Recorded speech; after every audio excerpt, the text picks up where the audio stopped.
မင်္ဂလာပါသားသမီးတွေကိုချိန်ပေးနေရင်လည်းအိမ်ကနေတစင်ကိုပိုင်ဝင်ဝင်ရှာခြင်းနဲ့မိတ်ဆွေတွေရှိမယ်ဆိုရင်ဒီနေ့ကနေဖိတ်ခေါ်ပေးလိုက်တယ်ကျမနာမည်ကတော့မင်းမအောင်လို့ခေါ်တယ်လက်ရှိတော့ကျမတို့မိသားစု USA နိုင်ငံမှာနေထိုင်တာဖြစ်တယ်ကျမကိုအမျိုးသားကနေ Merit Visa နဲ့မြန်မာပြည်ကနေတစင်ခေါ်ခဲ့တာဖြစ်တယ်အထူးကဒီသားစုအချိန်ကြီးရရှိခြင်းတဲ့အတွက်ကြောင့်မလို့ဖြစ်တယ်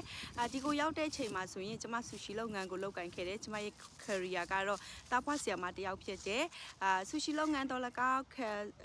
တာဖွားဆီယာမတော့လည်းကောက်အချိန်ပြည့်လောက်ကင်ရတာဖြစ်ပြီးတော့ကျမတို့အချိန်ကြီးအများကြီးကိုပေးရတာဖြစ်တယ်။အဲ့အတွက်ကြောင့်မလို့ကျမတို့တွေတစ်ဖက်ကနေပြီးတော့မိသားစုအချိန်နဲ့အတူတူမိသားစုကိုလည်းအချိန်ပေးရင်းနဲ့ကိုယ်ပိုင်ဝင်ငွေကိုရှာဖို့အတွက်ဘယ်လိုမျိုးလောက်ကင်ရမလဲဆိုပြီးတော့ရှာဖွေတဲ့ချိန်မှာ online ကနေတစင်ဒီစီးပွားရေးကိုတွေ့ရှိခဲ့တာဖြစ်တယ်။ဒီစီးပွားရေးကဆိုရင်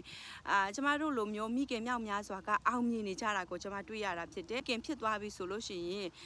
အိမ်မှာနေလိုက်တဲ့အခါမှာကိုယ်ပိုင်ဝင်ငွေမရှိတော့ဘူး။အမျိုးသားတစ်ယောက်တည်းရဲ့ဝင်ငွေနဲ့ကျမတို့ဘယ်လိုမှရပ်တည်နိုင်တာမဟုတ်ဘူး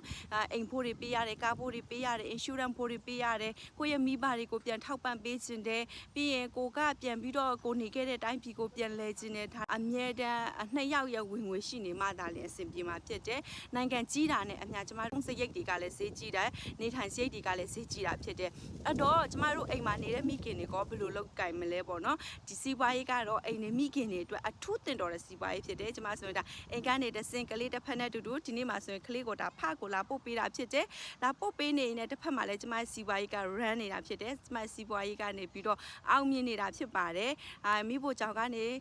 ထမင်းချက်ပြုတ်နေနဲ့လောက်ကင်လို့ရတာဖြစ်ပြီးတော့တနေ့ကို9မိနစ်10မိနစ်လေးအိုင်ပဲလဲလောက်ကင်ရတယ်။လောက်ကင်လို့ရတာပြီးကနေနဲ့ training ကနေတဆင်ကျမတို့ဘာတွေလောက်ကင်ရမလဲဘယ်လိုလောက်ကင်ရမလဲဆိုတာကိုသွားရောက်သင်ယူလေ့လာရတာဖြစ်တဲ့အတွက်ကြောင့်မလုပ်တတ်တဲ့သူတွေအတွက်စိုးရိမ်စရာမရှိဘူး။မိသားစုအချိန်ကိုအပြည့်ပေးရင်းနဲ့တစ်ဖက်မှာလည်းပဲကိုယ့်ရဲ့ကိုယ်ပိုင်ဝင်ငွေကိုလိုချင်တယ်။ကိုယ့်ရဲ့မိဘတွေကိုထောက်ပံ့ပေးခြင်းနဲ့ကိုယ့်ရဲ့သားသမီးတွေနဲ့တူတူနေခြင်းနဲ့ဆိုတဲ့မိခင်နဲ့ဒီနေရာနေဖိတ်ခေါ်ပေးလိုက်တယ်ကျမလည်းပဲဒီမှာနေတဆင်အောင်မြင်ခြင်းတွေကိုရရှိနေတာဖြစ်ပြီးတော့ဒီစီးပွားရေးကကျမကိုအချိန်လွတ်လပ်ခွင့်ငွေကြေးလွတ်လပ်ခွင့်တွေကိုပေးတာဖြစ်တယ်ကျမဒီမှာလောက်ကရင်းနဲ့အပြင်မှာဆူရှီမှာသွားလောက်တဲ့ဝင်ငွေနှစ်ဆကိုဒီကနေပြီးတော့ဒီစီးပွားရေးကနေရရှိနေတာဖြစ်တဲ့အတွက်မိတ်ဆွေတို့ကိုလည်းဒီလိုအခွင့်အရေးကိုရရှိစေခြင်းတဲ့အတွက်လာရောက် share လုပ်ပေးခြင်းဖြစ်တယ်ကျမရဲ့ website ကနေတဆင်အသေးစိတ်ကိုဝင်ရောက်လေ့လာဖို့ဖိတ်ခေါ်ပေးပါတယ် thank you ပါ God bless you ပါ